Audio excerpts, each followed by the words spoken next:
প্রসঙ্গ তো চলে এলো, দেখুন আমি আমার মুখে থাকেও না, বলেও ফেলি। আপনাদের এখানে কার্তিক ফেলা হয়? কার্তিক ফেলা হয়? কার্তিককে কোথায় ফেলেন? হ্যাঁ, কোথায় ফেলেন? আস্তে বলছি বলছি, সব হবে বাবা। মাঝের মাঠের মাঝে কোথায় কোথায় রাখেন? এক খাল করে বাড়ির সামনে রাখেন। এই ফুল দেখেই আমার মনে পড়লো, আমরা করি সবই, তবে হিতাহিত জ্ঞান শূন্য হয়ে করি, তাই ফল ভালো না হয়ে ফল বন্ধ হয়ে যায়। আপনারা ভালো করেই জানেন যে দেব সেনাপতি কার্তিক, তার মতো পুত্র সবাই চায়। শুরু হয়েছিল কোথায় জানেন? এই কার্তিক খেলাটা। হিস্ট্রি কারোর মনে আছে? না আছে তো আমি মনে করিয়ে দিচ্ছি। বর্ধমানে 3 জন জমিদার ছিলেন, 3 ভাই, শ্যামপাল, লক্ষ্মীনারায়ণ পাল আর লক্ষ্মী জনার্দন পাল। এই 3 ভাইয়ের কোনো সন্তান ছিল না, তাই 1853 সালে তারা কার্তিক পূজা করে, 3টে মন্দির করে, সেখানে বিগ্রহ প্রতিষ্ঠা করে। প্রথম পূজা হয় কোথায়? ঘটে। এই ঘটের পূজাটা হচ্ছে আসল। মূর্তি পূজা তো পরে হলো গো, ঘটে পূজা। ওই ঘটেই কিন্তু দেবদেবীর সমস্ত কিছু অঙ্গ ঘটের মধ্যেই কিন্তু বর্ণনা করা আছে। আপনারা ভালো করে এগুলো পুরোহিত দর্পণে ভালো পুরোহিতের কাছে জেনে নেবেন। ঘটের পর হলো পটে, চিত্রপটে, তারপর হলো মূর্তিতে। যদি ছাঁচের মূর্তি হয়, পরিপূর্ণ না থাকে, তাহলে সেখানে মানে বাহ্যিক রূপটাও পরিস্ফুট হয় না। কিন্তু যদি সুন্দর করে চারিদিক গড়া হয়, তাহলে বাহ্যিক রূপটা মানে প্রতিষ্ঠা পায়, কিন্তু ভেতরের অঙ্গ প্রত্যঙ্গ তো আর প্রতিষ্ঠা করা যায় না। হয় কি? তখন কি করে? চক্ষু দান করা হয়, ঠিক আছে, প্রাণ প্রতিষ্ঠা হয়। অনেকে বলছে মাটির মূর্তিতে কি করে প্রাণ প্রতিষ্ঠা হবে? নিশ্চয়ই হয়। কিভাবে হয় জানেন? আমার হৃদয়ে যে দেবীকে আমি আবাহন করে রেখেছি, সেই দেবীকে আমি এই মূর্তির মধ্যে আবাহন করছি, এটাকে বলে প্রাণ প্রতিষ্ঠা। মানে এমনটা নয় আমি উপর থেকে মা দুর্গার মানে সেই ব্রহ্মময়ীকে এনে বসিয়ে দিলাম, না, সেটা নয়। আমার হৃদয়ে যে আমি ধন ধরে রেখেছি, হৃদয়ের ধন আমার ব্রহ্মময়ী মা, আমার হৃদয়ের ধন, আমি মাকে এইখানে রেখে, এই হৃদয়ের ধনকে এইখানে রেখে আমি এই রূপে মাকে দেখি, এটা হচ্ছে প্রাণ প্রতিষ্ঠা। তাহলে যেটাতে প্রাণ প্রতিষ্ঠা হবে, শুনুন, ইয়াগচ্ছ বলে যাকে আবাহন করছি, যাকে ডাকছি, গচ্ছ বলে তাকে বিসর্জন দিয়ে বিদায় করতে হবে। এটাই হচ্ছে শাস্ত্রীয় বিধান। ইয়াগচ্ছ বলে যাকে বরণ করছি, গচ্ছ বলে তাকে বিসর্জন করতে হবে। এইবার বলি, দুটো দেবদেবীর ক্ষেত্রে ব্যতিক্রম হয়। কি রকম? এক হচ্ছে কার্তিক, এক হচ্ছে শীতলা মা। শীতলা মায়ের ক্ষেত্রে কি হয়? অনেকে বলি না মায়ের দয়া হয়েছে, ওই যে পুকুরে ফেলে দেবো, ওই পুকুরে যদি মায়ের দয়া হয়ে যায় তাহলে গ্রামবাসী ভুগবে। এটা লোকাচার একটা ছিল, কিন্তু শাস্ত্রীয় বিধান হচ্ছে না। কিন্তু লোকাচারের ভয়ে মানুষ কিন্তু বিসর্জন দেয় না, নিজের হাতে বিসর্জন দেয় না। কি করে দেখবেন, শীতলা বিসর্জন কিন্তু জলে অনেকে দেয় না। রাধে রাধে। এই একই কারণ কার্তিক বিসর্জনের ক্ষেত্রেও। কার্তিকের মতো সন্তান সবাই চাই কেন? কেন চাই বলুন? কার্তিকের 3টে বৈশিষ্ট্য আপনাদের সামনে তুলে ধরছি। রক্ত করবী যার প্রিয় ফুল, সেই কার্তিককে রক্ত করবী দিয়ে যখন পুষ্পাঞ্জলি দিচ্ছেন, আপনাকে মনে রাখতে হবে সেই কার্তিকের মতো সন্তান মানুষ চাই কেন? 3টি কারণে। একটা হচ্ছে কার্তিক, অনেকগুলি কারণ থাকতে পারে, মূল কারণগুলো আমি বলছি। কার্তিক হচ্ছে শক্তিশালী, তারকাসুর সম্বরাসুরকে বধ করতে পারে, দেব সেনাপতি। আচ্ছা, কার্তিক শক্তিশালী, কার্তিকের মতো আমার সন্তানটি শক্তিশালী হবে। কার্তিক সুপুরুষ, কার্তিকের মতো সুপুরুষ হবে। রাধে রাধে। কার্তিকের একটা পোস্ট আছে, পদ আছে, একটা চাকরি আছে, কি বলুন তো? দেব সেনাপতি। বুঝতে পারছেন তো? সবাই চায় আমার ছেলে একটা ভালো চাকরি পাবে, এসি রুমে বসে কম্পিউটার চালাবে টক টক টক টক করে। মায়েরা চাই না নাকি? হ্যাঁ, আমার ছেলে বেকার হবে। কটা ছেলে মা চান? হাত তুলুন। চান না? মা চান আমার ছেলে ভালো চাকরি করবে। আর তারপরে কার্তিককে অনেকে মনে করেন কার্তিক আইবুড়ো। আইবুড়ো মানে অবিবাহিত। আপনাদের এখানে অন্য কোনো ভাষা থাকতে পারে। কি ভাষা বলুন? আমি কালকে এক জায়গায় কীর্তন করছিলাম, সেখানে কি বললো? হাভেরে নাকি হাভেরে না লাভেরে কিছু একটা বললো। এখানে কি বলে? আইবুড়ো না মানে অবিবাহিত কি বলে? আইবুড়োই বলে তো, দেখ ঠিক বলেছি আমি। আইবুড়ো কার্তিক, কার্তিকের নাকি বিবাহ হয়নি, কিন্তু শাস্ত্রে আবার এটা উল্লেখ আছে, স্কন্দ পুরাণ আদি অনেক গ্রন্থে আপনারা পান। কি পান জানেন তো? কার্তিকের হরি বল ইন্দ্রের কন্যা দেবসেনার সঙ্গে বিবাহ হয়েছে। কার্তিককে দক্ষিণ ভারতে তামিলনাড়ুর প্রবেশকর্তা বলা হয় জানেন। সেখানেও কার্তিককে জামাই রূপে পুজো করা হয়। প্রথম কার্তিক পুজো দক্ষিণ ভারতে হয়, আর এইখানে আমাদের পুজো হয় 1857 সালে। ওই যে বললাম কার্তিক পুজো করে 3 জমিদার, তাদের ওই এক ভাইয়ের একটা ছেলে আর 2 ভাইয়ের 2টি মেয়ে হলো। তার জন্য 1857 সালে এই বর্ধমান জমিদার বাড়ি থেকে, পাল বাড়ি থেকে কার্তিক পূজার প্রচলন সারা বাংলায় হলো। এখন কার্তিককে মায়েরা বেশি করে কেন চাই জানেন? কার্তিক অনেকে মনে করে কার্তিক অবিবাহিত, আইবুড়ো কার্তিক, কথাটা বলেন না, আইবুড়ো কার্তিক। হ্যাঁ, রাধে রাধে। ওই আইবুড়ো কার্তিক মানে মায়েদের একটা ধারণা আছে বিয়ের পর ছেলে হয় বইয়ের, আর বিয়ে যদি না হয় আইবুড়ো যদি থাকে কার হয়ে থাকবে? মায়ের। ওই জন্য মা ভাবে ছেলে আমার ছেলে, নাকি গো? এই ধারণা অনুযায়ী কার্তিককে ছেলে হিসেবে অনেকে চাই। কিন্তু ইয়া গচ্ছ বলে যাকে আবাহন করা হয় তাকে গচ্ছ গচ্ছ বলে আপনি যদি বিসর্জন দেন কোনো ক্ষতি নাই। ওই যে রাজবাড়িতে শুরু হলো কার্তিকের জন্য 1857 সাল থেকে, ঠিক নতুন বিবাহ যদি হয় না, এই কার্তিক দেওয়ার একটা প্রচলন হয়ে গেল, বুঝতে পারলেন? মানে আত্মীয় স্বজনরা দিতে শুরু করলো, মানে সন্তান আসুক, এই জন্য কার্তিক রেখে দিয়ে চলে যাচ্ছে ঘরে। রাধে রাধে। কিন্তু আমার একটা জিনিস খুব মনে হয় জানেন তো, মাটির কার্তিক দিচ্ছে, কার্তিক রাখছে, কার্তিকের কৃপায় সন্তান হচ্ছে, আর কার্তিককে অনেকে তো এমন এমন জায়গায় রেখে দিচ্ছে, আমরা কীর্তন করতে যাই আমাদের লজ্জা লাগে দেখে, মাঝে মাঝে এত রাগ লাগে। মাঠের মাঝখানে কার্তিক পড়ে আছে, কার্তিককে কাকে ঠুকরে কার্তিকের মাথা ফুটো করে দিয়েছে, দেখে আমার কি রাগ লাগে। আমি ভাবি আমি আসলে যাব আর এগুলো গ্রামে গ্রামে গিয়ে পৌঁছাবো, আপনাদের কাছ থেকে আরো 100 জন জানবে। শুনুন, কার্তিককে যদি রাখতে হয় আপনার কোন বাড়ির সুরক্ষিত স্থানে রাখবেন, বা বাড়িতে যদি না রাখতে চান মন্দিরে রাখবেন, আর না হলে এমন জায়গায় রাখবেন যেখানে মানুষের সচরাচর যাতায়াত হয় না, যেখানে সুরক্ষিত থাকবে, মন্দিরে রাখবেন। বা সর্বশ্রেষ্ঠ উপায়টা বলে রাখছি, পুকুরের একবারে ধারে কুশ, কুশ কিন্তু দেখবেন জলে দেওয়া হয় না, যেগুলো জলে ভেসে যায় সেগুলো কিন্তু পুজোর পরে জলে ফেলা হয় না। পুষ্প জলে ফেলতে নাই, আর আমরা বেশি গিয়ে জলেই ফেলবো। যেগুলো ভেসে যায় ফেলা উচিত নয়, কুশ জলে ফেলতে নাই, রাখতে হয়। কার্তিক জলের এমন জায়গায় রাখলেন একটু যদি বাতাস দেয় আপনি ফেলছেন না, কিন্তু জলে বিসর্জন হয়ে যাচ্ছে, বুঝতে পারছেন? বোঝা গেল? মাঠের মাঝখানে নয়, রাস্তার ধারেও নয়। যদি ওইরকম করে রাখেন কার্তিকের কুদৃষ্টি পড়বে, সুদৃষ্টি হবে না। আপনি এত বড় অকৃতজ্ঞ যে কার্তিকের কৃপায় আপনার সন্তান লাভ হচ্ছে, সেই কার্তিককে অবহেলিত করে অবহেলার পাত্র করে দিচ্ছেন আপনি। এই সনাতন ধর্মের এগুলো কুসংস্কার হয়ে যাচ্ছে। সংস্কার ভালো, কুসংস্কার ভালো না। আপনি কার্তিককে যথাযথ বিসর্জন দেবেন, আর না হলে এমন জায়গায় রাখবেন যেন অবহেলিত না হয়। ওই আপনি না ফেললেও যেন বাতাসে একটু নড়লেই যেন পুকুরে পড়ে যায়, কিংবা কোনো মন্দিরে আপনি না ফেলুন, আপনি ফেললেন না, আপনার ফল হয়েছে, আপনার মন্দিরে রাখা দেখে অন্য কোন পুরোহিত বা কেউ বিসর্জন করতে পারে। নিতাই গৌর প্রেমানন্দে হরি হরি হরি বল, এটা করা উচিত। রাধে। কি বোঝা গেল? আর অবহেলা করবেন না তো। আপনাদের দ্বারা 100 জন শুনবে, আমাদের সনাতন ধর্মের মান বজায় থাকবে। নিতাই গৌর প্রেমানন্দে হরি বল হরি বল হরি বল হরি বল। রাধে। এই দেখুন, ভগবান গেলেন মায়ের কাছে, এখানে 2 মা ছিল। একটা পরীক্ষা হলো জানেন তো, কোন মায়ের স্তনদুগ্ধ 100 বস্ত্র ভেদ করে কৃষ্ণ বদনে পড়বে। দেবকী মা পারলো না, অহংকারী তো, গর্ভধারিণী, অহংকার আছে আলাদা। পূর্বজন্মে কৈকেয়ী মা ছিল, রামের বদনে দুধের পাত্র ফেলে দিয়েছিল।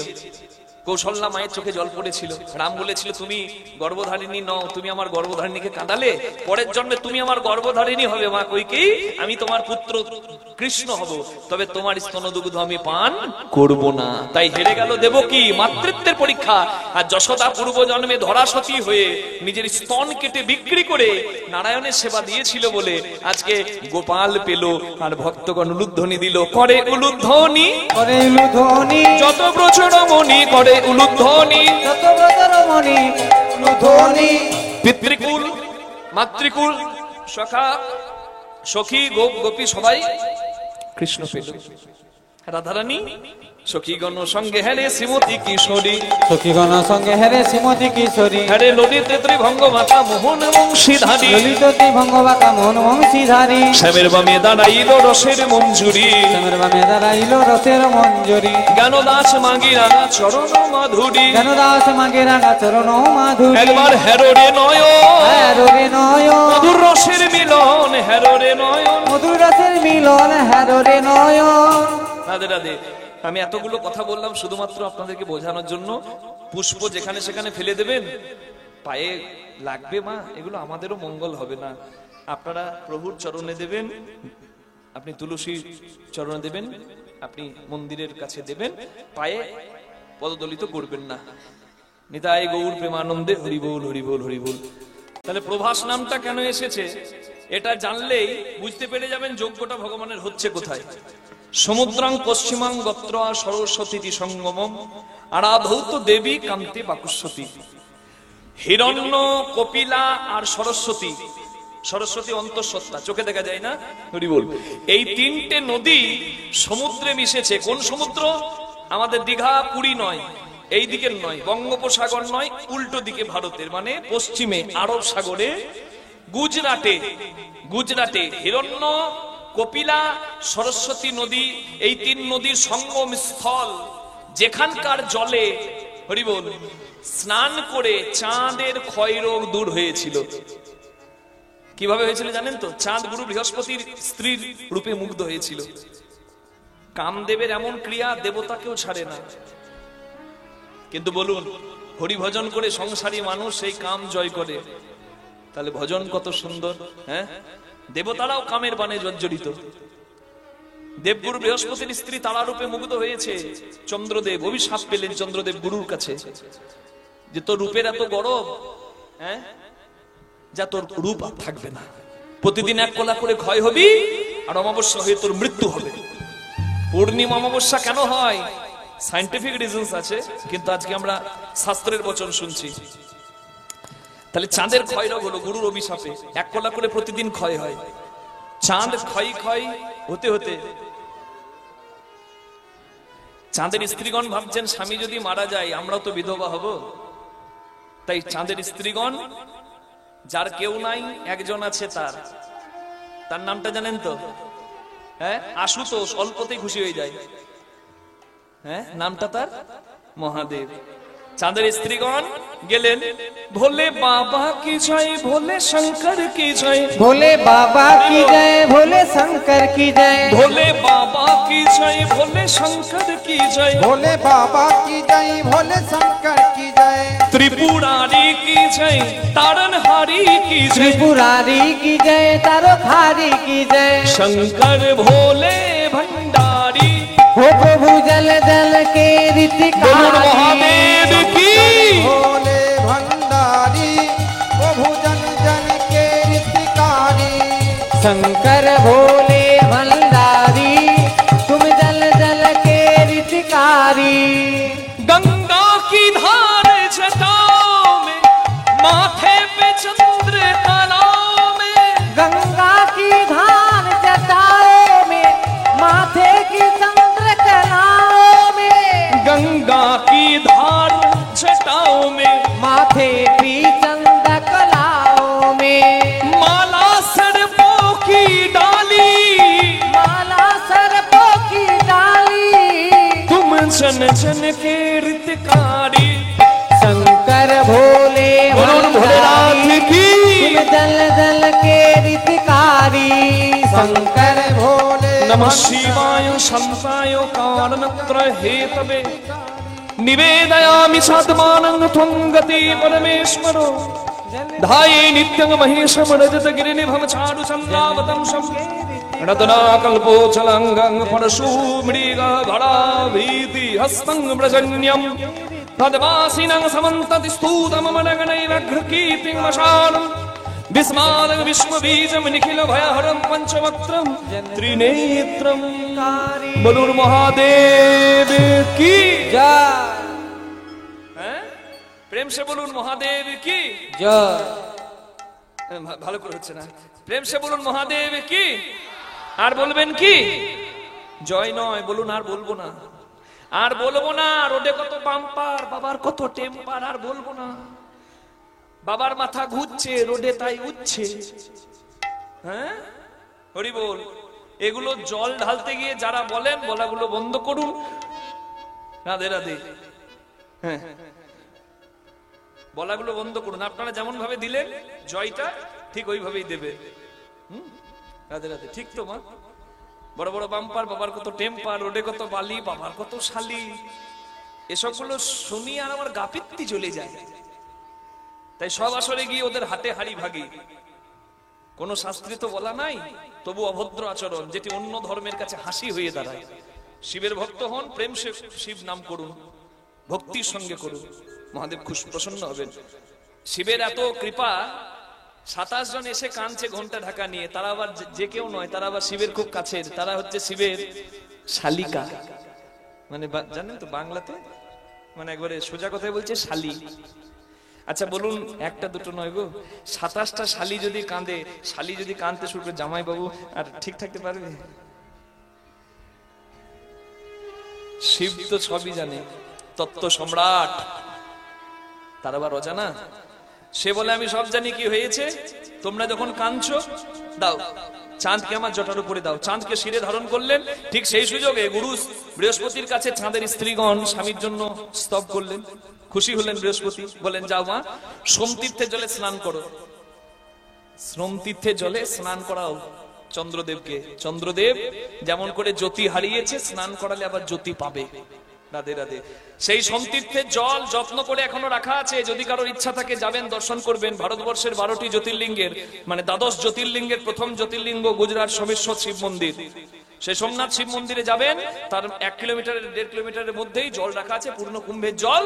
সেই জল অনেক ভক্ত স্পর্শ করে। যে চাঁদের ক্ষয়রোগ গেছিল, চাঁদের ক্ষয়রোগ দূর হয়েছিল, তাহলে আমরা যদি একটু মাথায় নিই, যদি আমাদেরও রোগ জ্বালা দূর হয়নি, তাই গৌর হরি হরি হরি বল। জানি না এখন স্পর্শ করতে দেওয়া হয় কিনা ওই জল। রাধে রাধে। তা জল স্পর্শ করালো চাঁদের স্ত্রীগণ, আর স্পর্শ করানোর মাত্রই চাঁদ অমাবস্যায় মারা গেল না, প্রতিপদে পড়ল। আর 1 কলা করে স্নান করানোর গুণে 15 কলা দেহ পেয়ে পূর্ণিমা হলো। তাহলে চাঁদের 15 কলা দেহ পূর্ণিমা হচ্ছে। আর শিব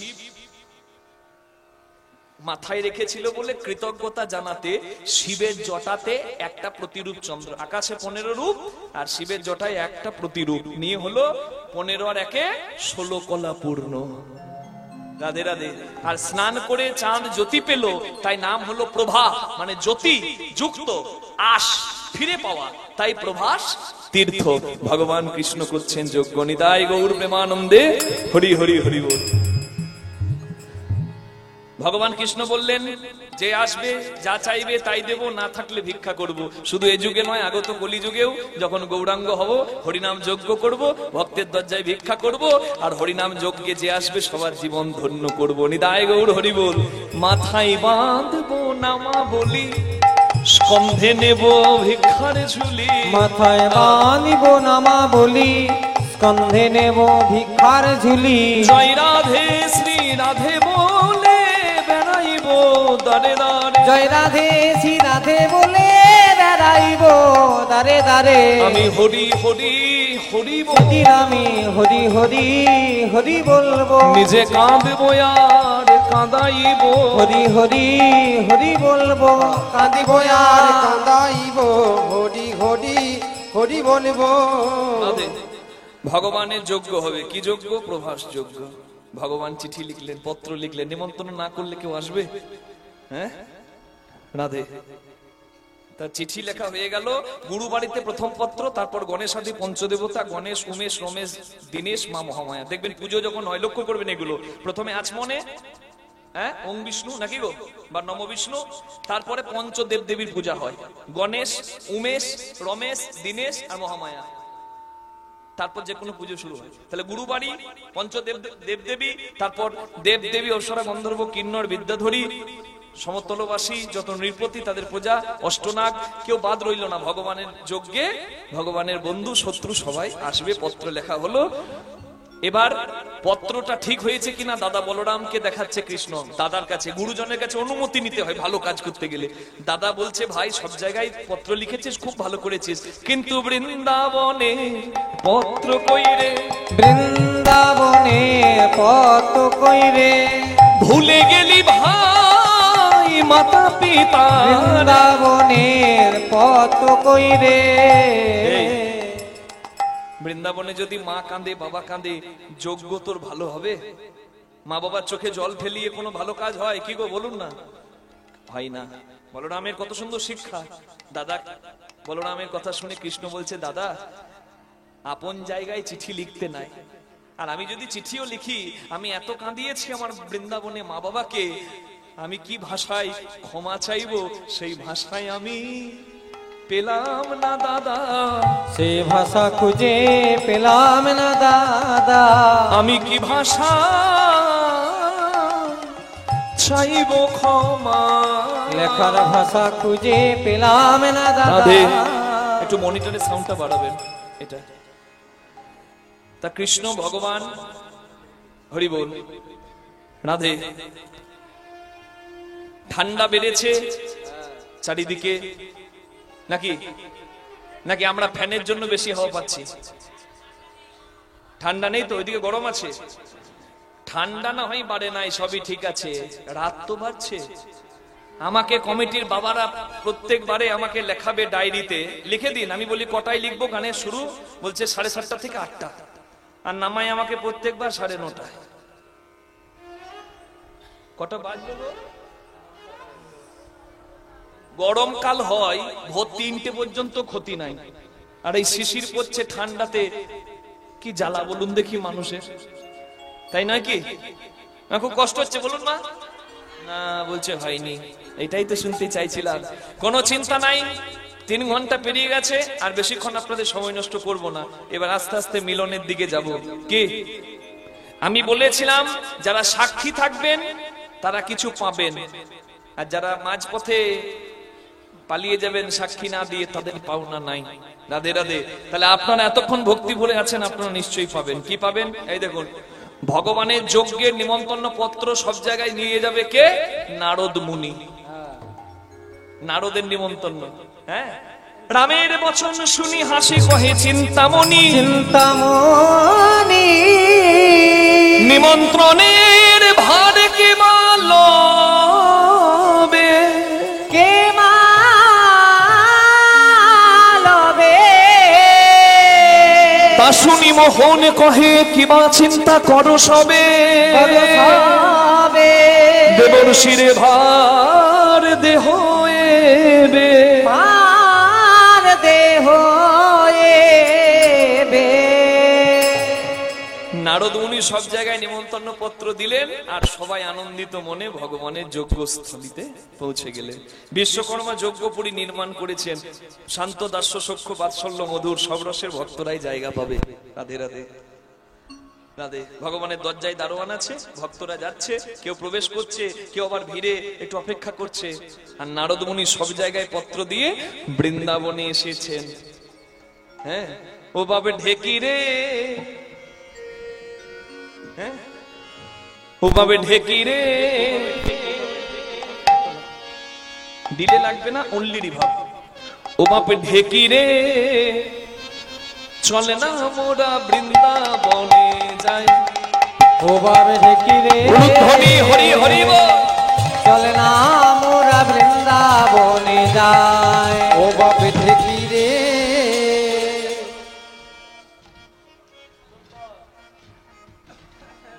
রাধে। কে বানিয়েছে এমন ঘর? ধন্য কারিগর। কারিগরের বালাই যাই, সেই মিস্ত্রির কোথায় ঘর? এ বানিয়েছে কে? এ মাচা বানিয়েছে কে? এ তো ভেঙে গেল। বলে মাচার দোষ নয়, 91 কেজি ওজনের দোষ। নিতাই গৌর হরি বল। বাপ ঢেকি রে, চলে না মোরা বৃন্দাবনে যাই, হরি হরি বল। ও বাবে ঢেকি রে, চলে না মোরা বৃন্দাবনে যায়, ও বাবে ঢেকি রে, চলে না মোরা বৃন্দাবনে যায়। বৃন্দাবনে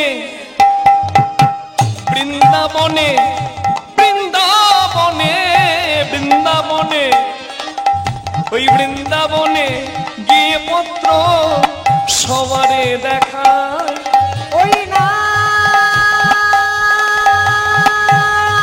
বৃন্দাবনে বৃন্দাবনে ওই না বৃন্দাবনে গিয়ে পত্র নারদে দেখায় ও বাবে দেখিয়ে চলে না মোরা বৃন্দাবনে যায় ও বাবে দেখি রে চলে না মোরা বৃন্দাবনে যায়। আনন্দিত মনে নারদ মুনি এলেন বৃন্দাবনে, কিন্তু কৃষ্ণ যেখানে নাই সেখানে কি আনন্দ থাকবে মা? হরি বল। আপনারা যারা এতক্ষণ আনন্দ করলেন, আমি 5টা মিনিট আপনাদের কাছে চাইবো, একটু আমাকে দেবেন তো? কারণ নারদ বৃন্দাবনে যা এসে দেখলো, সেটা দেখেই কিন্তু নারদ বুঝলো যে ভগবান যজ্ঞ করছেন কোন ভক্তকে জায়গা দেওয়ার জন্য। মনে রাখবেন, ভগবানের নামে ভক্তিতে যার নয়নে জল আসে, ভগবানের শুদ্ধ ভক্ত কিন্তু সেই হয়। নাম কীর্তন ভালো লাগে, অনেকে গায়, সে তো অনেকেই গায়, কিন্তু ভক্তিতে নয়নে জল আসে যে ভক্তের, কৃষ্ণ বলতেই চোখে জল আসে যার, সে কিন্তু আসল জায়গা পায়। নারদ মুনি তার প্রমাণ। নারদ এসেছে বৃন্দাবনে, আর নারদ কি দেখছে জানেন? কৃষ্ণের যত বন্ধু তাদেরকে দেখছে হাতে ফল নিয়ে কৃষ্ণ কৃষ্ণ বলে কাঁদছে। এঠো ফল দিয়েছি বলে তুই পালিয়েছিস, আর কোনোদিন এঠো দেব না, ফিরে আয়। টাকা, ও টাকা তুমি চললে কোথায়? বলে বন্ধুর বাড়ি। আসবে কবে? বলে যেদিন বন্ধুর সঙ্গে হবে ছাড়াছাড়ি। কিন্তু কেমন বন্ধুত্ব ভগবানের! ভগবান কবে চলে গেছে বৃন্দাবন ছেড়ে, এখনো সবাই মিলে একসঙ্গে ফল আহার করতে বসলে আগে একটা মিষ্টি ভালো ফল কৃষ্ণের জন্য তুলে রাখে সবাই। তুই যেখানেই থাকিস, জানি তুই রাজা হয়েছিস, তোর খাবার অনেক কিছু আছে, কিন্তু আমরা আজও রোজ তোর জন্য একটা করে আহারের ধন তুলে রাখি। তুই আমাদেরকে ভুলে গিয়েছিস, কিন্তু আমরা তোকে ভুলি নাই। আর এঠো দেব না, ফিরে আয়। ভুল করেছি, একবার ভুলটার প্রায়শ্চিত্ত করার সুযোগ দে। কি দেখে নারদ?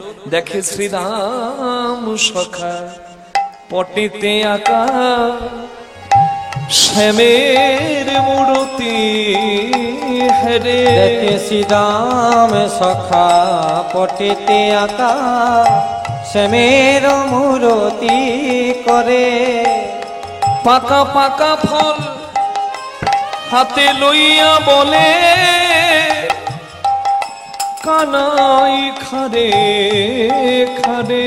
পাকা পাকা ফল হাতে লইয়া বলে কানায় খারে বলে। দেখে শ্রীরাম সখা পটিতে আঁকা শ্যামের মূরতি করে। নারদ দেখছে একটা খেপি। মা, খেপি কেমন দেখতে হয় বলুন তো? চুলগুলো আলু থালু, শাড়িটা ময়লা ছেঁড়া, আঁচলটা মাটিতে গড়াগড়ি কাটছে, আর ওই খেপিটা রাস্তা দিয়ে যাচ্ছে, আর যাকে দেখতে পাচ্ছে তার কাছে এগিয়ে যাচ্ছে আর বলছে, তুই আমার গোপাল এলি, তুই আমার গোপাল। বুঝতে পারলেন মা খেপিটার নাম কি? মা নন্দ রানী করে নবনী ফিরছে দাঁড়ে দাঁড়ে। মাতা নন্দ রানী করে নবনী ফিরছে দাঁড়ে দাঁড়ে। মাতা নন্দ রানী করে নবনী ফিরিছে দাঁড়ে দাঁড়ে।